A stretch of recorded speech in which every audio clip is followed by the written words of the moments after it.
Slavery is back.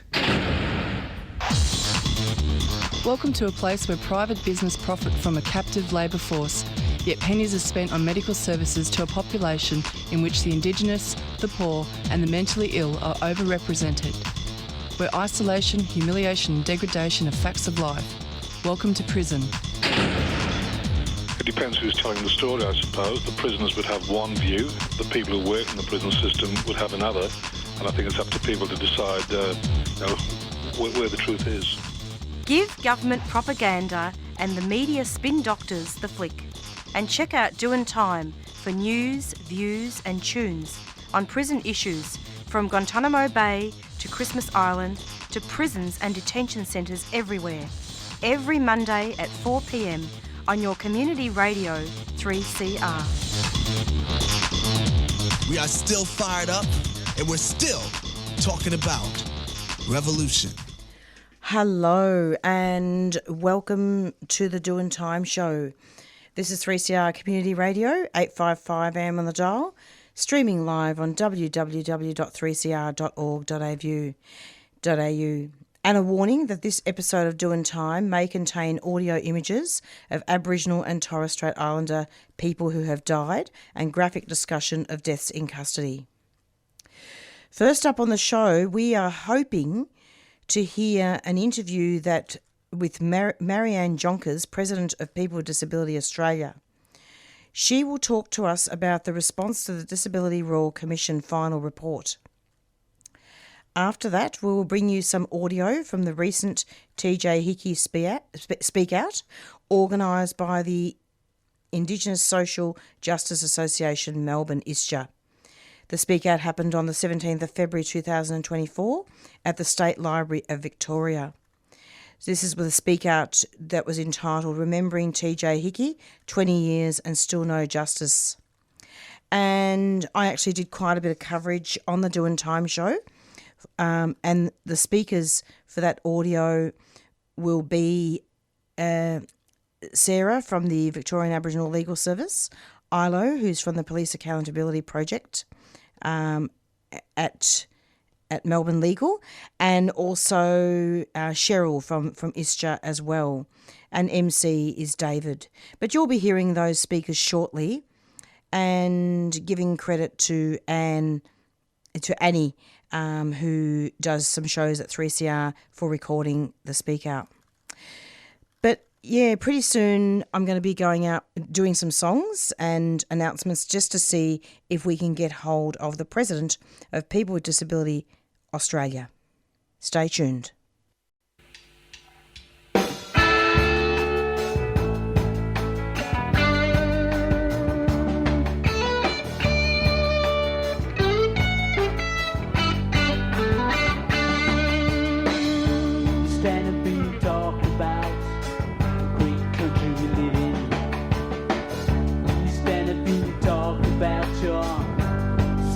Justice. Then you stand and be talk about what's right and what's wrong. Does it make you feel so proud to be white? How many voices have spoken out? How many times we have to shout? And then he back to being turned. Now we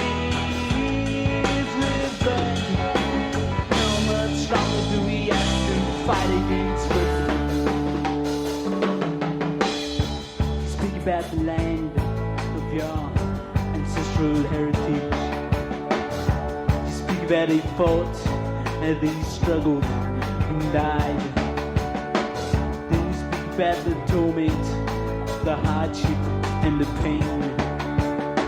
And you laugh at black people.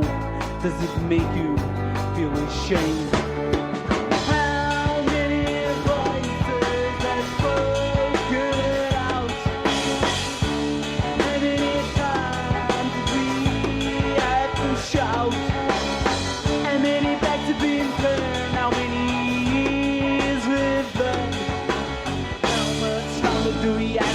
Fight against racism.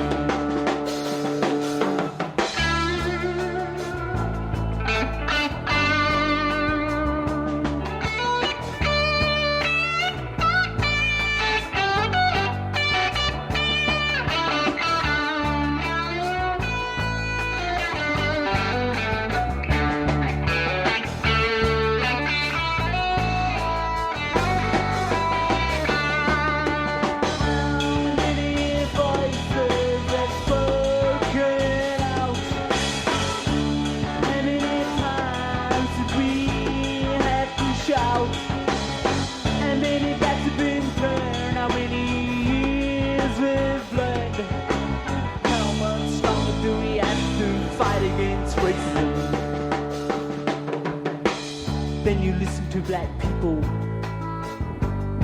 with closed ears of how we were murdered for over 200 years. You seem to ignore our doubts and our fears, but you know that I'm black and my people were still there. How many voices have spoken out? How many times have we had to shout? How many backs have been turned? How many years we've learned? How much longer do we have to fight against racism?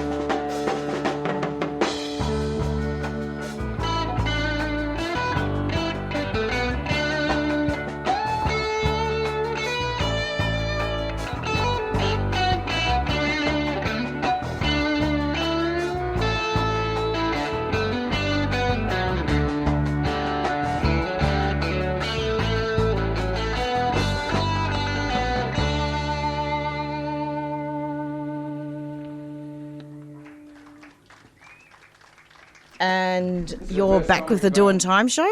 This is 3CR Community Radio, 855 AM on the dial, streaming live on www.3cr.org.au. And you just heard a song by No Fixed Address called Many Voices. And No Fixed Address would have to be one of my most favourite Aboriginal bands. And anyway, it's going to be pretty cruisy on the Doin Time show today because usually I have quite a few interviews, and today it appears that the President of People with Disability Australia has gone missing. We don't know what's happened, but we will be still playing you that audio. But in the meantime, I would really like to read, and I'm not going to be covering this topic again for quite some time now because this is the second week in a row, but I just feel that it's really important to look at the Disability Royal Commission. I was really hoping to have somebody, particularly with a disability, to talk about this. I don't normally cover too much about disability, but I have in the past done some work with disability and the criminal justice system and looking at also racism and police attitudes as well. But the Royal Commission is really important because of the fact that people were able to get their stories heard and about exploitation and violence experienced by people with disability. So I'm going to be doing the next best thing before I play the audio about TJ Hickey, the speak out there. I'm going to be reading you a little bit about the report. I'll start with the foreword. And it's public knowledge. It is copyright information, but it actually is on the website. And I've been given permission to read this out. Anyone can read it out on air anyway.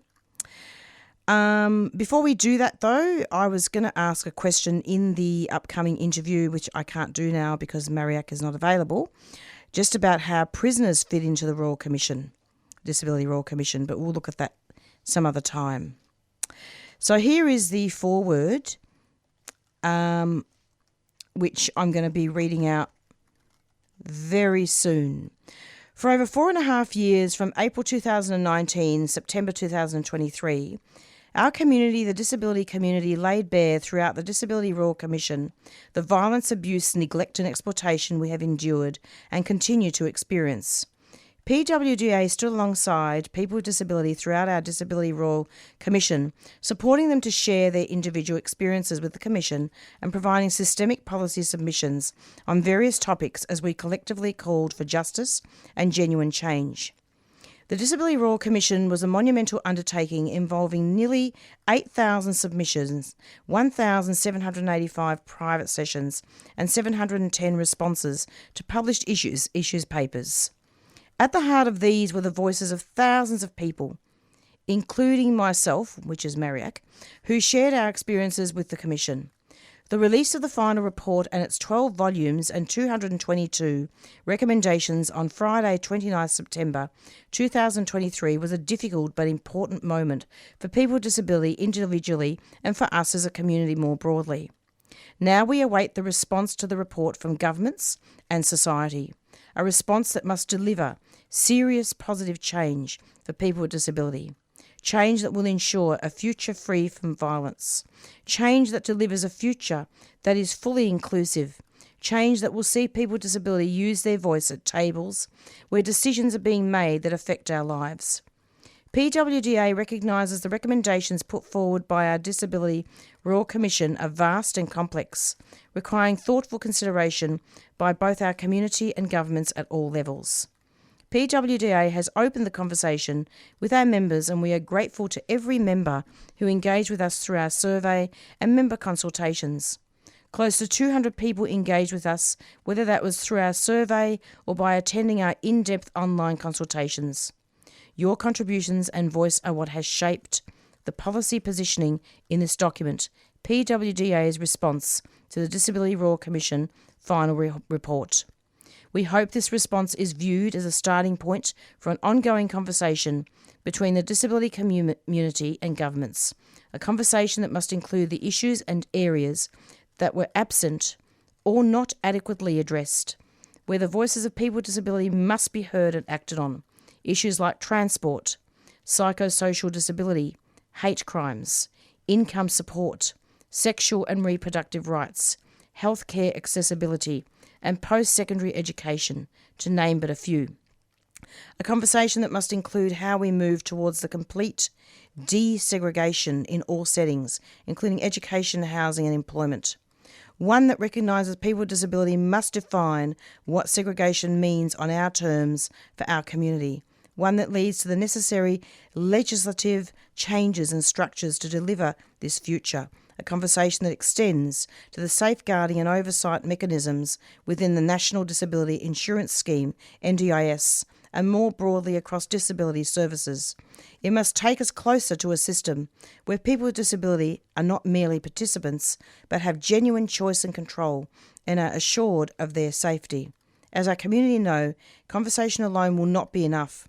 People with disability and their representative organisations need to have a formal role in sequencing and prioritising the implementation of reforms flowing from our Disability Royal Commission.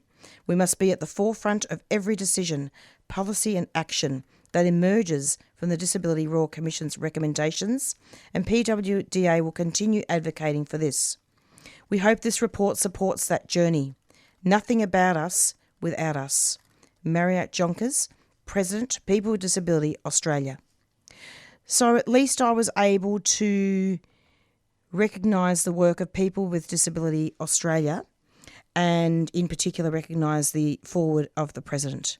And we'll just leave her now because she did have a terrible fall last week. She does use a wheelchair and we're not really sure what has happened. So we will come back to that at some other time. If people are interested, please Google People with Disability Australia website and you can read that report in full.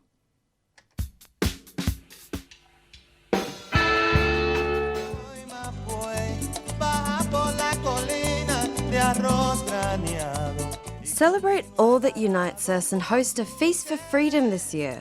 Cook delicious global recipes gifted by refugees and come together with your friends, family and community while raising vital funds for the Asylum Seeker Resource Centre. Register now at feastforfreedom.org.au. The Asylum Seeker Resource Centre is a 3CR supporter.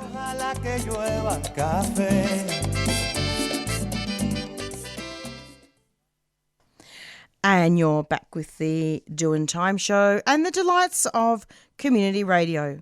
And this show is very, very unusual. But you know what? Sometimes it is good to be cruisy on the Doin Time show because usually we have very, very traumatic topics about transgenerational trauma, stolen generation and genocide. And perhaps the spirits are saying that we need a break from all that. So, well, there won't be a break actually because I'm going to be bringing to you some audio from the TJ Hickey Speak Out, and there are some wonderful speakers coming up that you need to hear. I've interviewed all these people on the show, on the Doin Time show. So, no, we're not going to be having a break. We've just had a break for about 20 minutes and we're going to get back into it now, and we're going to be bringing you some audio about Aboriginal teenager TJ Hickey, who was impaled on a fence as the police chased him on his bicycle, and he died as a result of that chase. So you'll be hearing more about that, remembering TJ Hickey. His anniversary is actually on the 14th of February. So there are also some great speakers, which I did introduce at the beginning of the show. So listen up to that audio, and we'll be bringing you more coverage of Aboriginal deaths in custody and other issues in the coming weeks. So here is the audio now. I'd just like to begin by acknowledging that we're here today on the unceded sovereign territories of Wurundjeri, Wurrung and Bunurong peoples, whose countries make up Naarm or Melbourne. I'd like to pay my respects to their elders, past and present, to this old man looking out over us today, for their stewardship of country since time immemorial. I'd also like to extend that acknowledgement to all Aboriginal and Torres Strait Islander people that we have with us here today, and any other First Nations people as well, to your people and to your country. My name's Dave Pollock, and I'm a member of Indigenous Social Justice Association Melbourne, or ISJA, and I'll be emceeing today. We're here today for a number of reasons, but one of those is to mark the 20th anniversary of the killing of then 17-year-old Gomeroi boy TJ Hickey, and to stand in solidarity with his family, particularly his mum Gail, who have been struggling for justice for TJ for 2 decades now. TJ's anniversary was on Wednesday, with TJ's family, ISJA Sydney and other activists commemorating that in Redfern, starting a week-long commemoration. We send our support and thanks to all of them. ISJA Melbourne formed nearly 20 years ago in response to the killing of TJ and too many other First Nations people. ISJA Melbourne formed under the direction of community activists, including Robbie Thorpe. Robbie and some of the founding members of ISJA Melbourne, Cheryl Klaufuss and Alison Thorne, will be speaking today. We want to thank them for their decades of work in the struggle. We are also here to stand in solidarity with the families of more than 558 Aboriginal and Torres Strait Islander people killed in custody of police or prisons since we had a Royal Commission into deaths in custody 33 years ago. Shame. That's 558 families and communities who will never be the same without them. We demand justice for them and their families, and accountability for those who are responsible. Today we will also hear from speakers who are working on making institutions and individuals accountable through their activism, community organising and legal practice, including Kieran Stewart-Asherton, Sarah Schwartz and Ilo Diaz. Today we have a number of demands. 1, we demand justice for TJ Hickey and all who have died in police and prison custody. 2, we demand an end to the practice of police investigating police. We need to establish mechanisms with real powers to control the police and make them accountable to community. 3, we demand the immediate implementation of all 339 recommendations from the Royal Commission into Aboriginal deaths in custody, and not least the recommendation for imprisonment to be a last resort. For the last fortnight here in Naarm, a coronial inquest into the death in custody of Yorta Yorta and Gunai Kurno man Josh Kerr has been taking place. We stand in solidarity with his mum Donis and their family as they too struggle for justice for Josh. We want to acknowledge their struggle and ask that you heed their wishes to come along to the final week of the coronial inquest to support them. We also want to acknowledge the work of organisations like ISJA, Camp Sovereignty, Senator Lydia Thorpe and the Victorian Aboriginal Legal Service in supporting the Kerr family. These organisations are vital pillars in the struggle against First Nations deaths in custody, so please donate or support them in any way you can. We have links to all of those organisations, including the GoFundMe site for Auntie Donis on our Facebook page. That's ISJA Melbourne. You can go there if you want to make donations. The backbone of the struggle is and will always be the families of those people who have been taken by the occupying settler colonial state. We send our strength, love and solidarity to all of them today. Before we have our first speaker, we'd like to warm them up with a chant. They say accident, we say murder. They say accident, we say murder.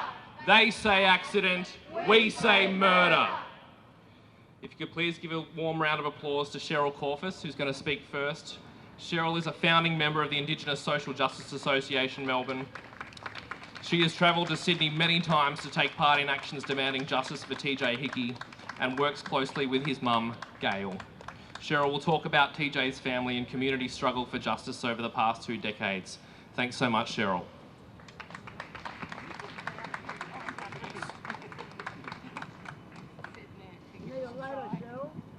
Sorry? You need a ladder.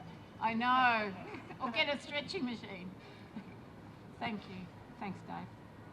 Yeah, firstly, I'd also like to acknowledge that we're on the land of the Kulin Nation, the Wurundjeri people, their elders and all elders, both current and past, and all First Nations people with us today and those no longer with us. I acknowledge that their sovereignty has never been ceded and the struggle for justice has never stopped.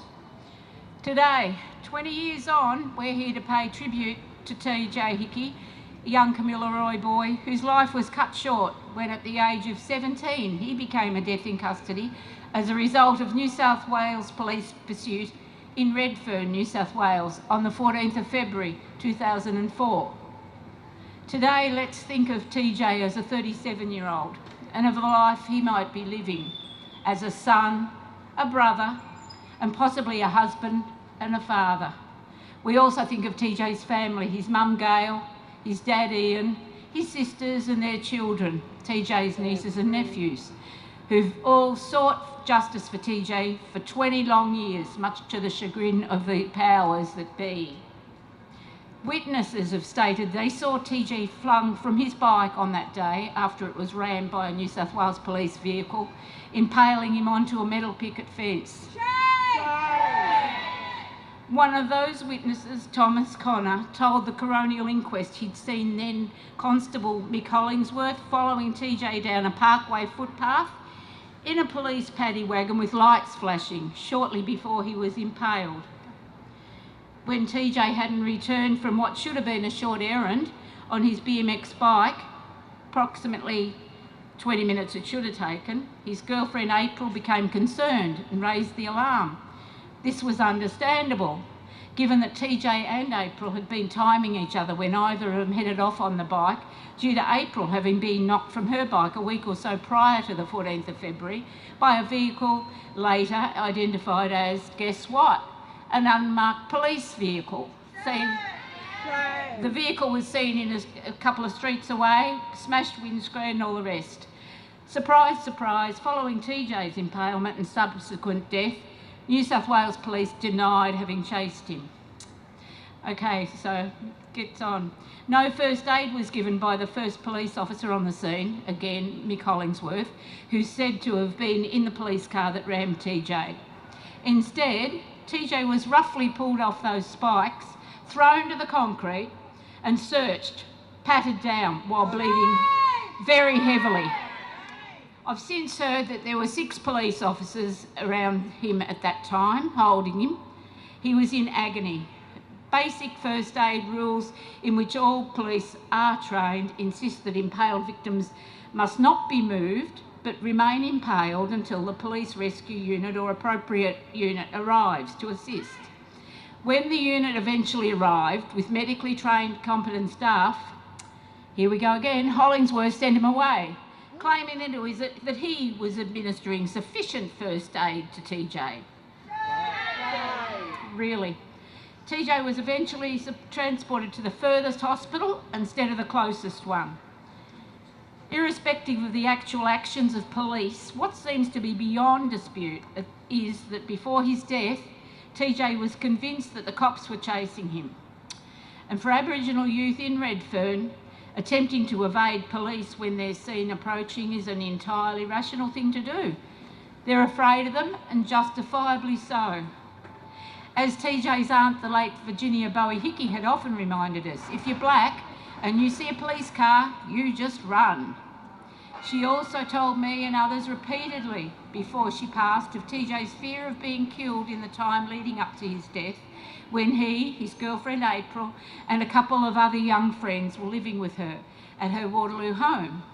He was so afraid that if he accepted Auntie Bowie's offer of one of her cigarettes when she was sitting on her little front porch, he'd ask her to pass it to him while he remained inside the house with the security screen door ajar. She'd just have to pass it in to him. At Justice for TJ rallies, we've heard it loud and clear that TJ was killed as a result of not wanting to be involved in distributing drugs for New South Wales Police. He did not want to put rock on the block. Now to the sham coronial inquest into TJ's death in custody, which failed in a myriad of ways. Not accidental failures, but intentional failures, as this list of whys I'm about to read indicate. And I know it seems like a long talk here, but I'd implore you all to listen so closely to these flaws as requested by a respected elder living on Gadigal country who's been involved in this struggle from the word go. She's asked me to do this, and she's currently distributing this information as part of her truth-telling post-referendum. Why was the exact cause of TJ's death not fully explored? Why were first aid implications not pursued? Why were bioengineering aspects of the mechanism of injury not fully pursued? Why was bystander witness evidence not fully pursued? Why was all witness evidence not heard? Why was the arrival of a police rescue van at the scene not investigated? Why was forensic examination of the scene incomplete? Evidence which should have been obtained from the fence and pathway was not obtained, and the area was steam cleaned with undue haste. Within 5 days, all 5 police vehicles involved in the event had been steam cleaned, repainted and repaired, thereby destroying any possible vital evidence. Rumour has it that Inspector Bob Emery, at that time at Redfern Police Station, may have had a role in this clean-up, interfering, tampering with evidence. It is a shame. 20 years of shame. Why was detailed examination of the deceased's clothing not made in reference to the deceased injuries? Why was TJ's bike not presented at the inquest? It's been stated that, again, that there was interference to this crucial piece of evidence by investigating police and a Redfern Police Aboriginal Community Liaison Officer following instructions again from senior Redfern police officers. So why were the relevant VKG communication records for the 14th of February not presented? Why was an Aboriginal Community Liaison Officer stationed at Redfern Police Station at the time of the incident turned away by the Hickey family's government-appointed legal team when he wanted to appear at the inquest? And it's worth noting that this person was witnessed being threatened by police who made it clear what would happen to him if he dared return to the coroner's court in Glebe. Cover up all the way through. In 2010, on the 6th anniversary of TJ's death in custody, his mum, Gail, lodged a complaint with the UN Human Rights Committee on TJ's behalf, but after that committee accepted the complaint, which doesn't always happen, the Australian government somehow managed to convince it that the complaint was inadmissible. Petition after petition, rally after rally, attempts to have parliamentary inquiries, all futile. The Hickey family still hasn't achieved justice for TJ. 20 years on, we say there must be a fully independent investigation into TJ's death. The Hickey family, their community, ISJA Melbourne and ISJA Sydney, and all of us must continue to demand justice for TJ. We also demand justice for all First Nations people who've died in custody. Enough is enough. The Royal Commission into Aboriginal Deaths in Custody handed down 339 recommendations in 1991. But since that time, as many of you are only too well aware, very few of those recommendations have been fully implemented. Shamefully, since that time, as Dave alluded to before, more than 558 more First Nations people have died in custody. 558 more families, communities, loved ones, all being denied justice all the way through. It's state-sanctioned genocide. and it must stop. And again, we say accident. We say murder. Oh, sorry, got it the wrong way. They say accident. We say murder. They say accident. We say murder. That'll do. Sorry. Okay, and there's no pride in genocide. I think that's pretty clear, that we don't agree there should not be genocide. Lydia Thorpe's now got that up in Parliament trying to get a bill through. Don't hold our breath is all I can say, because we know. Yeah, so I think that's another chant. No pride in genocide. No pride in genocide. No pride in genocide. No pride in genocide. No justice, no peace. No justice, police. No racist police. No racist police. Thank you.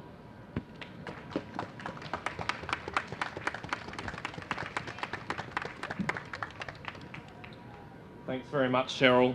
Our next speaker is Sarah Schwartz. Sarah is a principal lawyer at the Wirraway Police and Prison Accountability Practice of the Victorian Aboriginal Legal Service. Sarah represents clients and conducts advocacies in the areas of police accountability and the rights for people in prison and coronial inquests into Aboriginal deaths in custody. Can you please make Sarah feel welcome?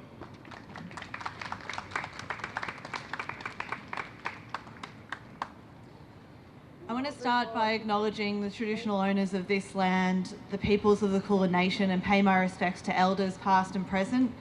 I also acknowledge the Aboriginal elders of other communities who maintain the fight to achieve justice.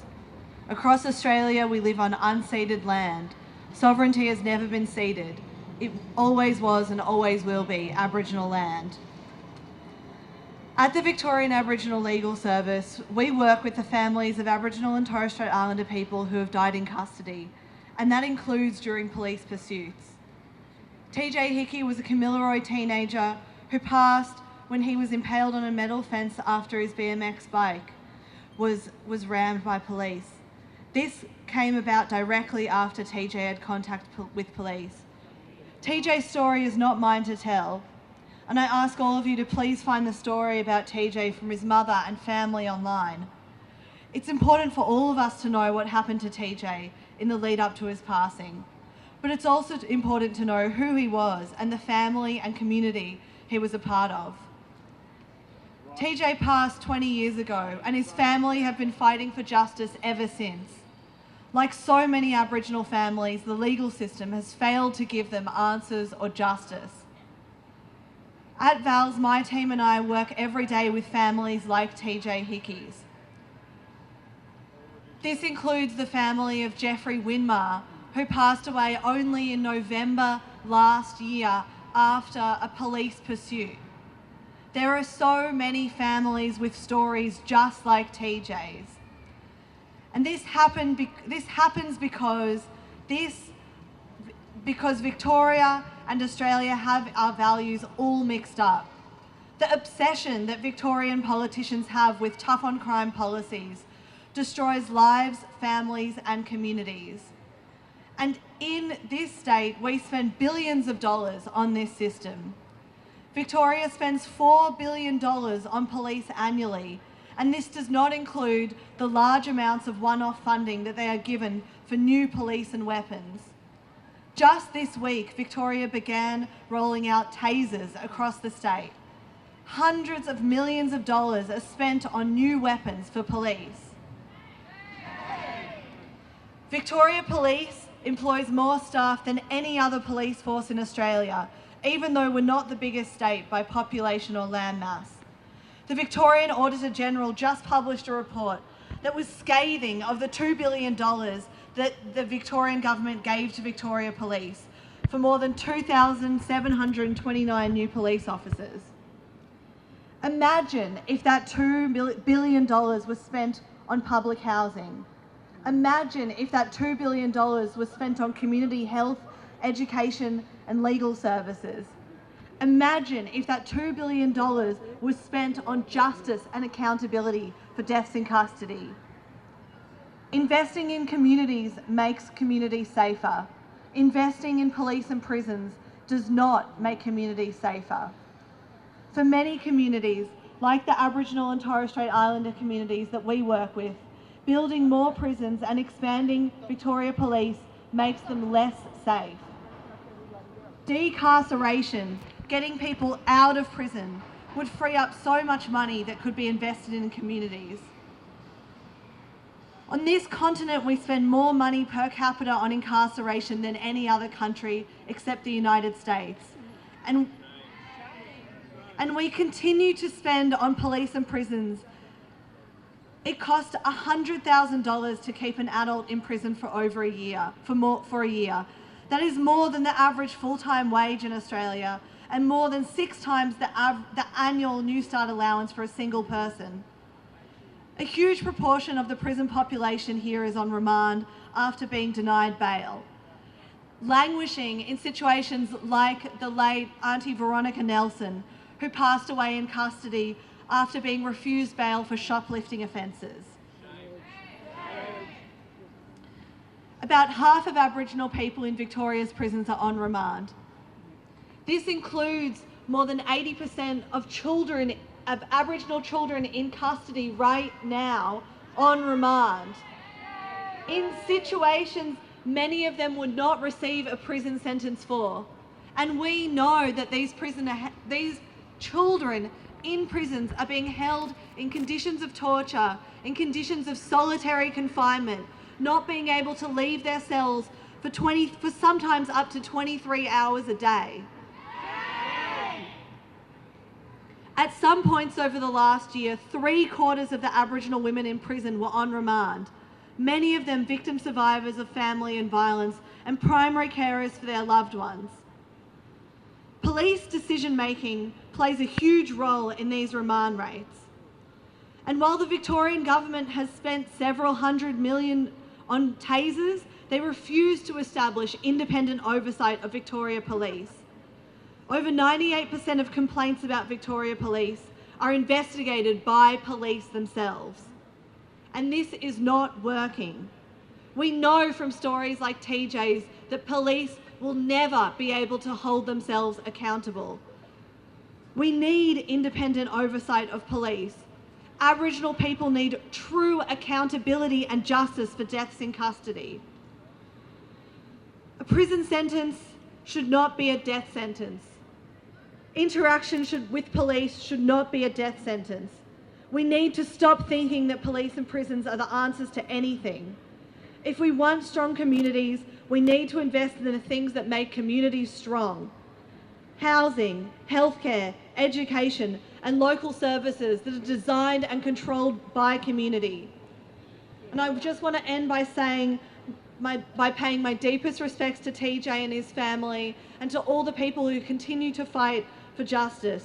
We need to keep TJ's story alive. We need to keep the stories alive of all Aboriginal and Torres Strait Islander people who've died in custody by the hands of the racist state. Please keep fighting for a decolonised and decarcerated future for everyone, and where we can see an end to police and prisons.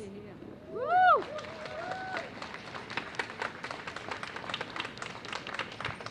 Thanks so much, Sarah. And as Sarah says, that police and prisons aren't the solution to anything. We couldn't agree more.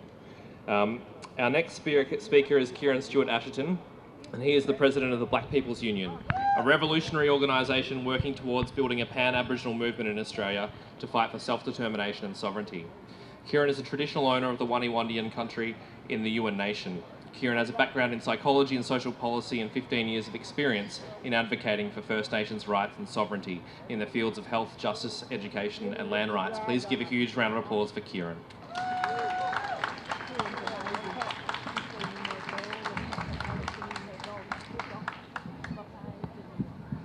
Cheers, Joe.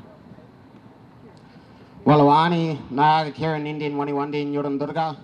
Hello everyone, my name is Kieran, President of the Black People's Union and traditional owner of Waniwandin country.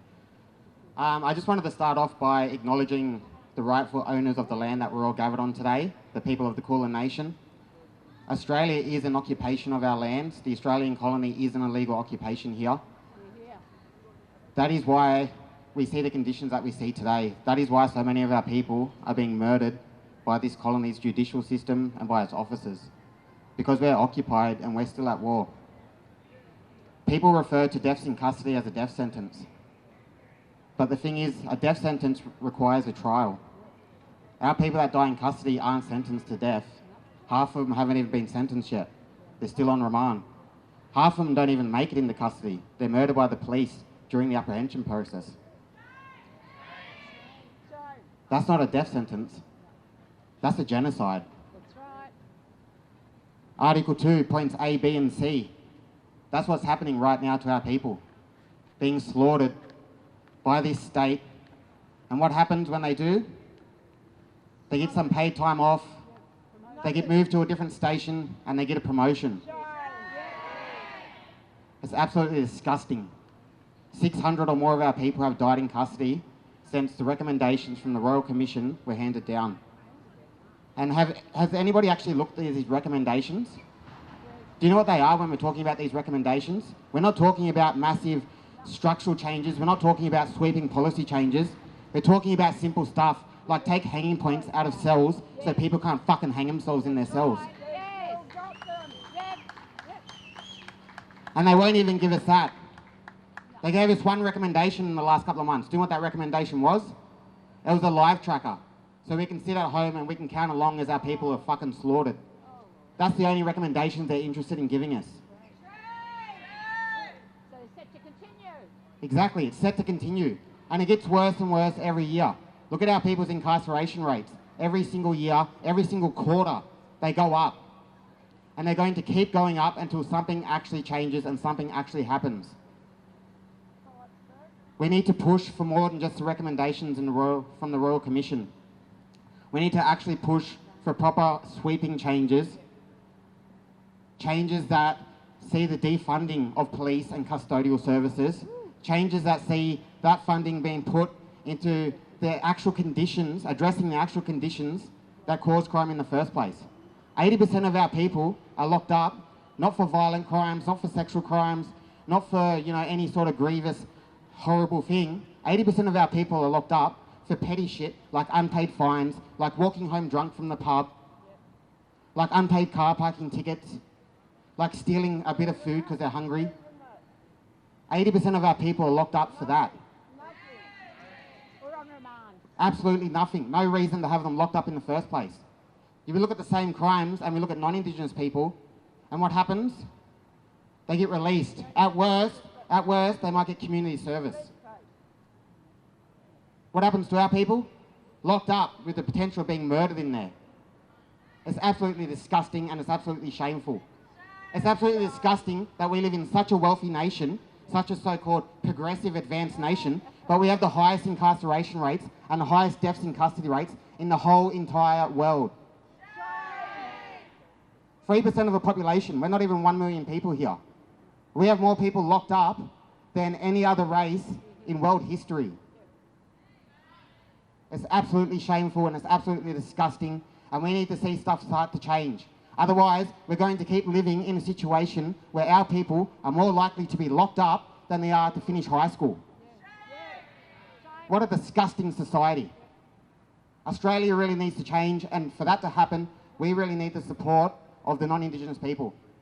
And when I say we need your support, yes, come out to our rallies, yes, come listen to our speeches, but don't think that's giving us support. That's not the support we need. We need actual material support. We need people actually willing to stand with us, actually willing to push changes with us, actually willing to be on the front lines with us. We don't need allies, we need accomplices.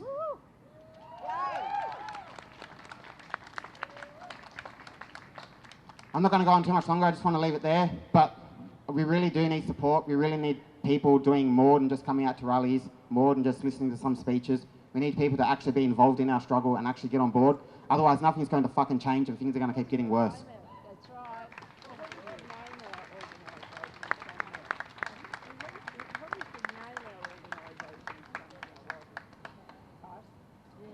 Thanks very much, Kieran. And talking about material support, please get down to Camp Sovereignty and help Kieran and Rob's work down there.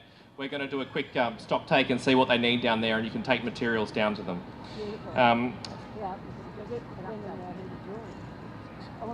Our next speaker is Ilo Diaz, the Advocacy Coordinator for the Police and Accountability Project at Inner Melbourne Community Legal.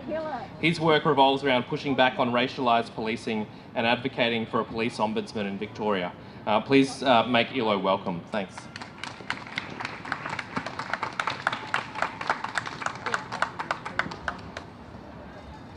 Hi everyone, my name is Ilo Diaz.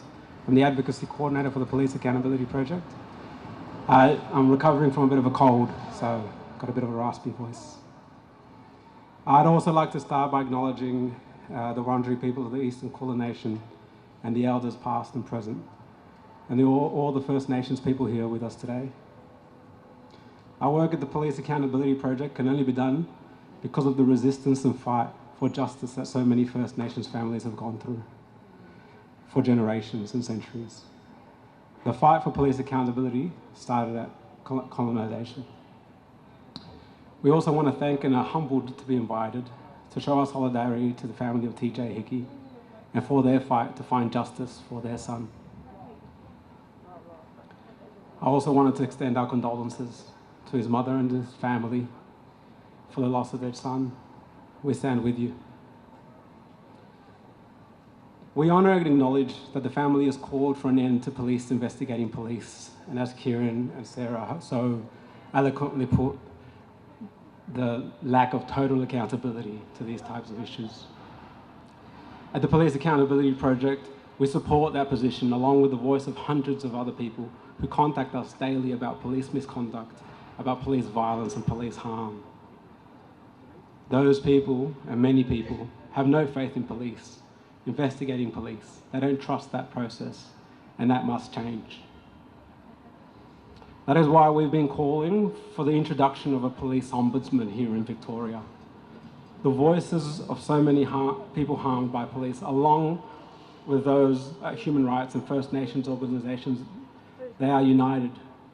We need a police ombudsman now.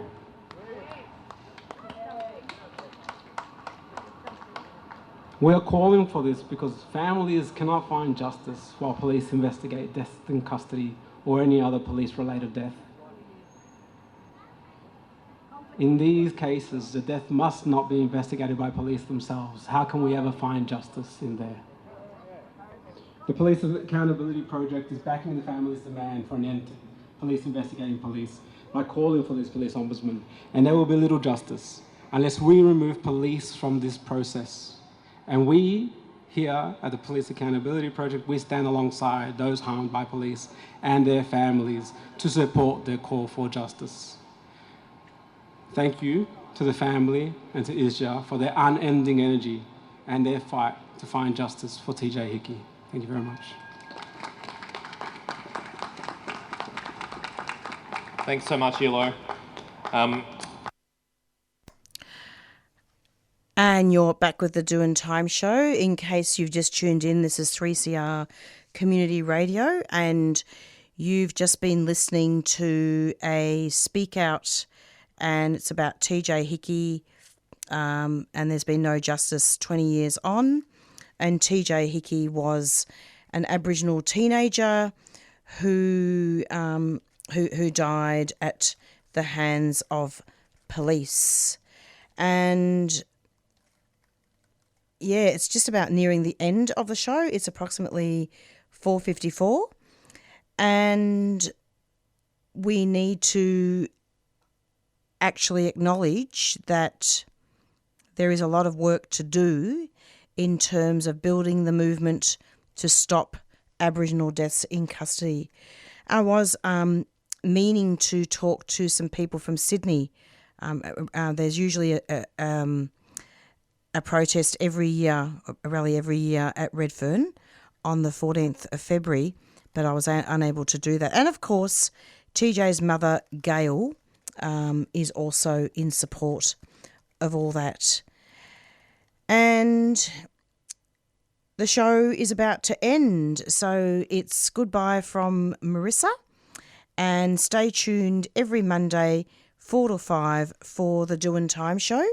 And pretty soon we're going to be going out with our theme song, Black Fella, White Fella by the Rumpy Band. And just a reminder that the Doin Time show is a place of safety where Aboriginal elders and indeed all communities who are not included in the mainstream media can come and talk about what concerns them. Thanks so much. Stay safe and be kind to each other. Bye.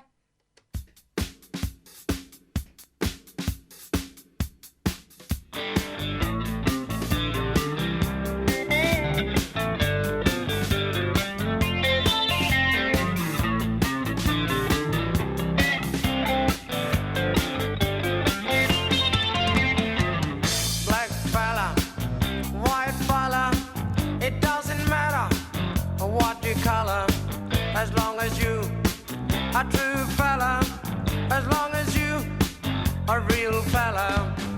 All the people of different races with different lives in different places. It doesn't matter what your name is.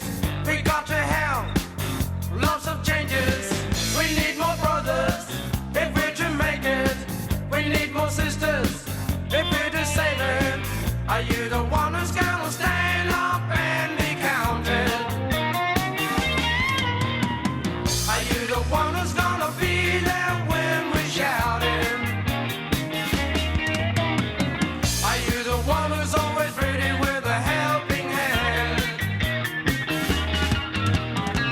Are you the one who understands this family plan?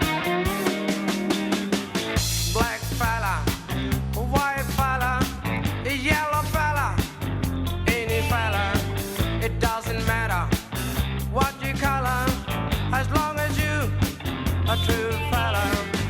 All the people of different races with different lives in different places. It doesn't matter which religions, it's all the same where the ship is sinking. We need more brothers if we're to make it. We need more sisters if we're to save it. Are you the one who's gonna stand up and be counted? Are you the one who's gonna be there when we shout it? Are you the one who's always ready with a helping hand? Are you the one who understands this family plan?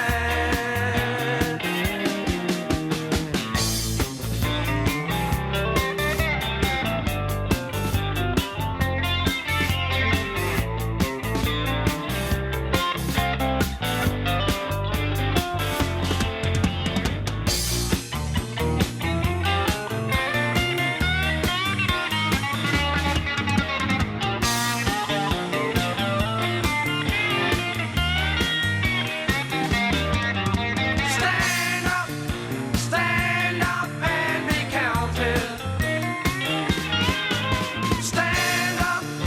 Stand up and be counted.